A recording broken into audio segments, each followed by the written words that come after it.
चलो अच्छा आगे कंटिन्यू करते हैं। तो इंडक्टिव रिएक्टेंस भी नॉन डिसिपेटिव नेचर का होता है, मतलब कि सर एनर्जी कंजम्पशन नहीं करता है। हाँ बोलो अच्छे। तो अगर हम हाँ सर इसका बोलो। ग्राफ बनाए फ्रीक्वेंसी के साथ, कैसा ग्राफ आएगा अच्छे इंडक्टिव रिएक्टेंस का फ्रीक्वेंसी के साथ, एक्सएल का ओमेगा के साथ, बोलो अच्छे कैसा आएगा? Linear sir. लीनियर आएगा। चलो अच्छा एक क्वेश्चन देते हैं और हम जानते हैं कि आपकी मैथमेटिक्स कितनी अच्छी है। हमारे पास एक इंडक्टर था और हमारे पास एक इंडक्टर था और अच्छा एक्स एल का ग्राफ और ये आएगा, और एल के साथ ग्राफ प्लॉट करें तो कैसा आएगा? तो कैसा नेचर का होगा बताना, एक्सएल और एल का?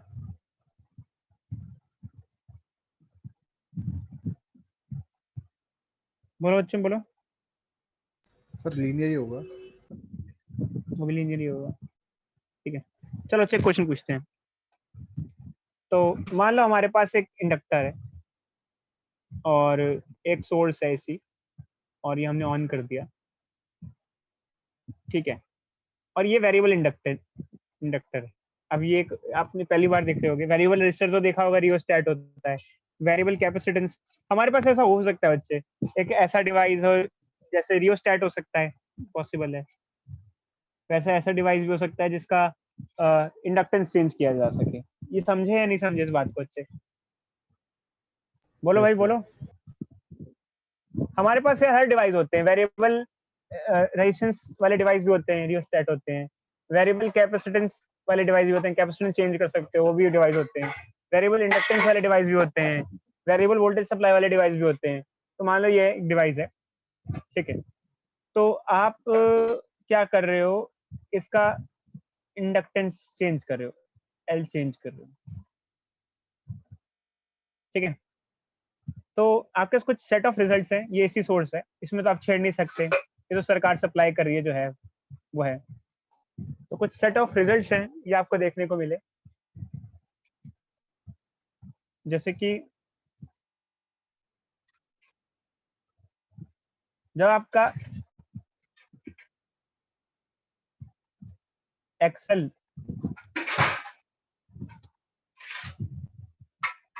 जब आपका एल 10 हेनरी था तो एक्सेल 20 ओम था।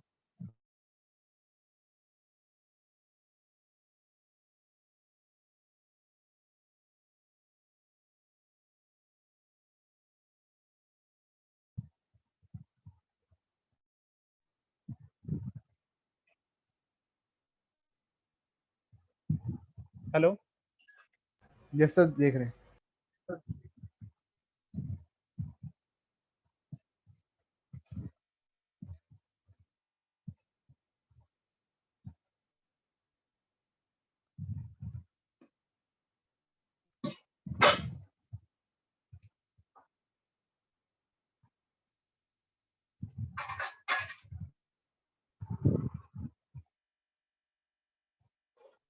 बोलो भाई बोलो। सर सही है, लग तो रहा है लीनियर ही आ रहा है। कैसे, किस किस बेसिस पे? देखो अच्छे रिजल्ट आप देखोगे तो डायरेक्टली प्रोपोर्शनल का रिजल्ट होना चाहिए भाई। ये यस अगर दुगना हो गया तो ये भी दुगना हो गया। ये भी दुगना और हो अगर गया। आपसे कहा जाए कि वहां हमने जो फ्रीक्वेंसी यूज की है ओमेगा, वो क्या होगी, तो आप वो भी निकाल सकते हो। कैसे? एक्सएल इज तो equal to omega L. Omega L. ये भी आ सकती है। कुछ आइडिया लगा अच्छे थोड़ा बहुत, वैसे कुछ था नहीं इसमें क्वेश्चन में यस करने के, फॉर्मूला लगा के आ जाता है, सीधे सीधे आंसर ही आ जाता है। खैर आगे बढ़ते हैं। तो ये रिजल्ट आते हैं अच्छे हमारे पास यहाँ पर। तो हमने वोल्टेज की एक्सप्रेशन दिया था, हमें करंट मिल गया, ये हमें करंट मिला, इसके बेसिस पे हमने इंडक्टिव रिएक्टेंस निकाल लिया। चलो अच्छे कुछ क्वेश्चन ट्राई करते हैं on the basis of inductive reactance. अच्छा अगर एंगुलर फ्रीक्वेंसी दी हो तो ये ओमेगा एल हो जाएगा, और अगर एंगुलर फ्रीक्वेंसी नहीं दी हो, नॉर्मल फ्रीक्वेंसी दी हो, तो ओमेगा होता है 2 पाई न्यू, ध्यान रखना। प्राइम। और ये न्यू मतलब हर्ट्स वाली फ्रीक्वेंसी, यस फ्रीक्वेंसी सर इन हर्ट्स। फ्रीक्वेंसी।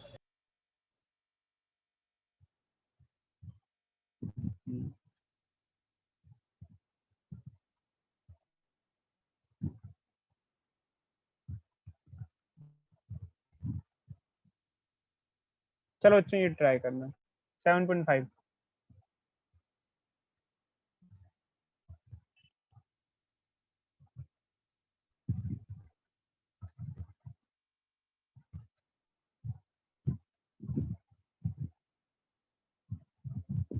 बताओ क्या होगा।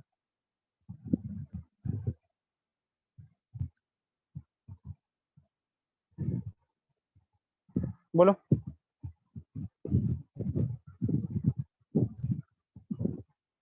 ये करना 7.5। बोलो भाई बोलो।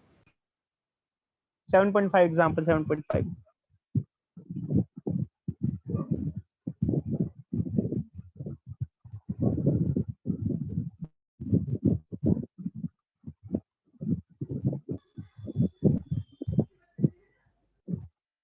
सर इंक्रीज हो जाएगा सर मेरे हिसाब से। क्या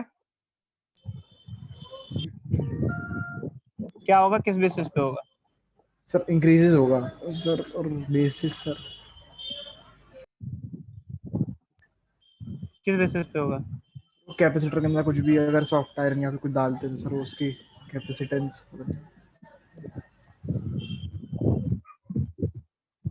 देखो इससे, अगर जैसे इंडक्टर के अंदर हम कुछ इंसर्ट करते हैं, देखो क्वेश्चन में क्या दिया है, हमने क्या इंसर्ट किया यहाँ पर, आयरन रॉड इंसर्ट किया है। यस। क्या होगा अगर इसके अंदर आयरन रॉड इंसर्ट करेंगे तो क्या होगा? बोलो क्या होगा? सर उसकी मैग्नेटिक फील्ड बढ़ जाती है एल सर। बढ़ जाएगा, यस इंडक्टेंस सर। बढ़ जाएगा अच्छे, यस सर। क्योंकि एल क्या होता है, mu not an square A L, और यहाँ म्यू आर और आ जाता है। इंडक्टेंस बढ़ जाएगा तो इंडक्टिव रिएक्टेंस बढ़ जाएगा, इंडक्टिव रिएक्टेंस बढ़ जाएगा तो करंट क्या होगा, वोल्टेज बाय रिएक्टेंस, रिएक्टेंस बढ़ जाएगा तो करंट कम हो जाएगा, करंट कम हो जाएगा तो ब्राइटनेस कम हो जाएगी। डिक्रीज हो जाता है सर। अच्छा, इसको ना हमने अलग तरीके से समझा रखा है, बुक में अलग तरीके से समझा रखा है, थोड़ा देखना बच्चे, इनकी कहानी देखना थोड़ा सा। ऐसे देखते हैं।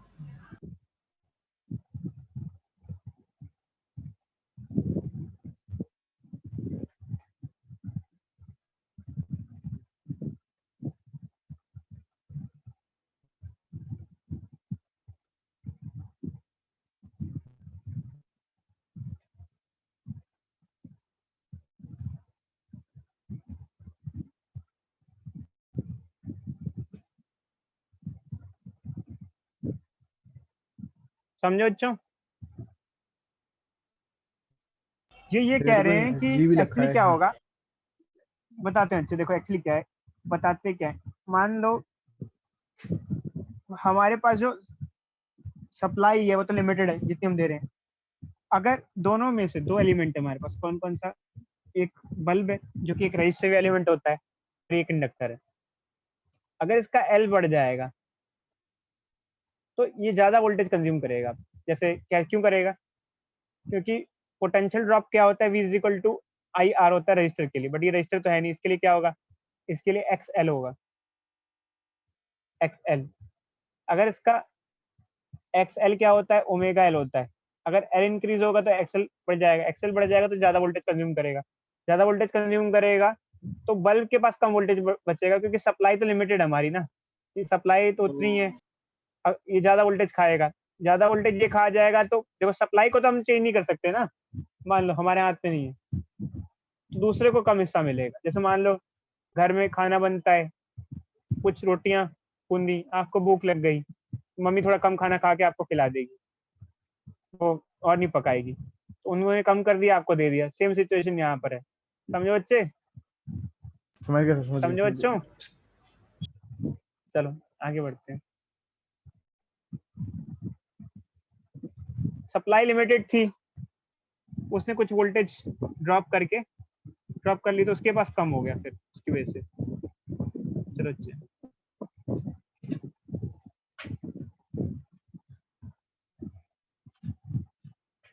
7, ये क्या आ गया, 7.3 बच्चे, 7.3 करो जल्दी से।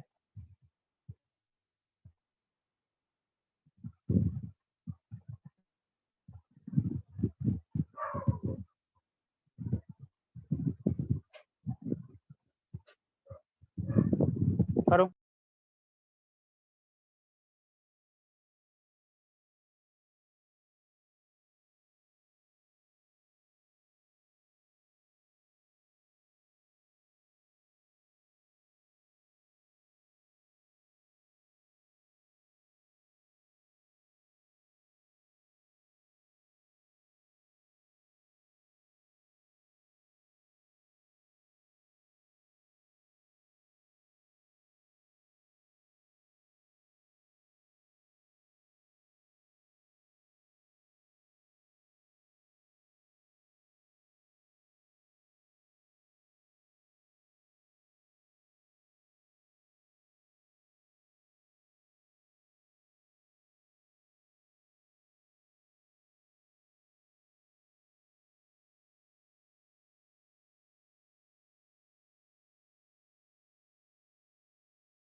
करें बच्चों, मैं करूं?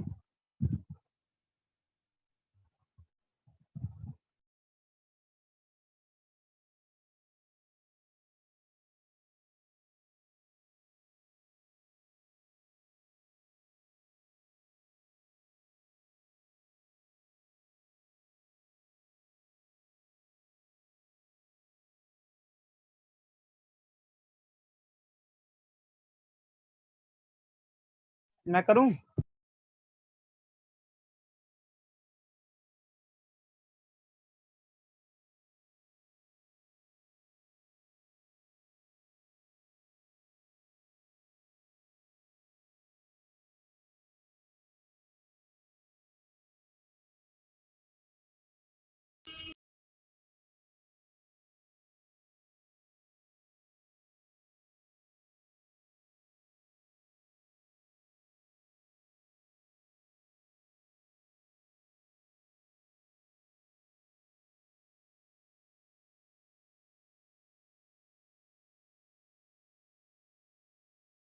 चलो बच्चों करते हैं। तो सबसे पहले अगर आपको करंट निकालना है तो फॉर्मूला क्या होता है? V by W देखो L. अच्छा, करंट का फॉर्मूला होता है वोल्टेज बाय रेजिस्टेंस, बट यहाँ रेजिस्टेंस नहीं है, यहाँ पोजीशन को हम Omega L. इंडक्टिव रिएक्टेंस बोलते हैं, ओमेगा एल बोलते हैं। उससे पहले आपको ओमेगा एल निकालना पड़ेगा फिर। अच्छा, हमें क्वेश्चन में वोल्टेज दी हुई है, ये वोल्टेज 220 कौन सी होती है? मैंने आपको बता जब रखा है कि अगर कुछ नहीं RMS ही मेंशन है होती है, जब नहीं दिया था RMS तो होती है. आरएमएस वोल्टेज होती है। आरएमएस वोल्टेज है 220 वोल्ट।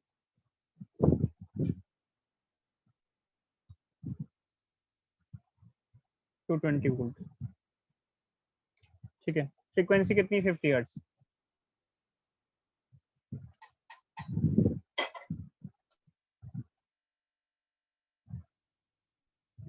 ठीक है, तो एक्स एल क्या होता है? ओमेगा एल होता है। ओमेगा क्या होता है? 2 पाई न्यू होता है, 2 पाई न्यू एल होता है। 2 पाई की जगह 2 पाई आ गया। न्यू कितना है? 50 हर्ट्ज। एल कितना है इंडक्टेंस की वैल्यू? 44 milli henry. 44 मिली मतलब मिलियन 10 के 1000 नीचे आ जाएगा। 5 टू द 10, 10 कट के आ जाएगा। कितना आ गया? 4.4 पाई ओम। कोई डाउट? कोई डाउट बोलो भाई, No sir, no. बोलो। पुट कर दो अच्छे यहाँ पर। 220 बाय 4.4 पाई ओम। ये कट जाएगा, कितने से कट जाएगा? 50 से कट जाएगा, 50 बाय पाई एम्पियर। ये आ जाएगा। समझे बच्चे या नहीं समझे? Yes बोलो। sir, समझ गए, आ गया. तो इंडक्टर जो अपोजिशन कॉज करता है उसे इंडक्टिव रिएक्टेंस कहते हैं। कैपेसिटर जो अपोजिशन कॉज करता है उसे कैपेसिटिव रिएक्टेंस कहते हैं। अब यहाँ पर भी आपको एक चीज देखने को मिलेगी, यहाँ पे भी सेम फेज नहीं है। सेम फेज का मतलब वही होता है कि अगर देखो दोनों की इक्वेशन अलग अलग है, एक की इक्वेशन साइन वाली है तो एक की इक्वेशन माइनस कॉस वाली। करंट की इक्वेशन माइनस कॉस वाली है। अलग Yes अलग से sir. दिखाते हैं, Yes sir. देखो।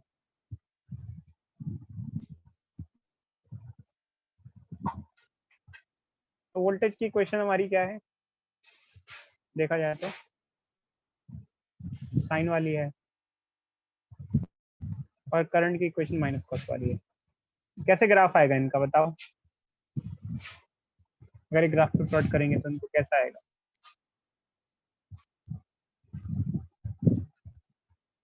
ये वोल्टेज का हो जाएगा,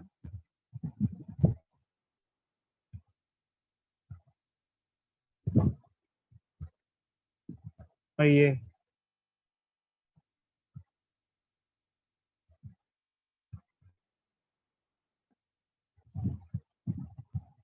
करंट का हो जाएगा।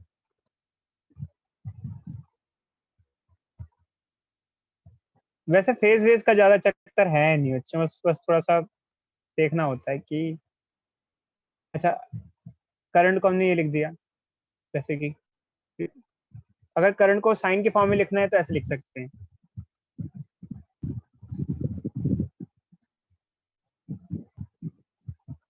माइनस कॉस ओमेगा टी को साइन के फॉर्म में इस तरीके से लिखा जा सकता है।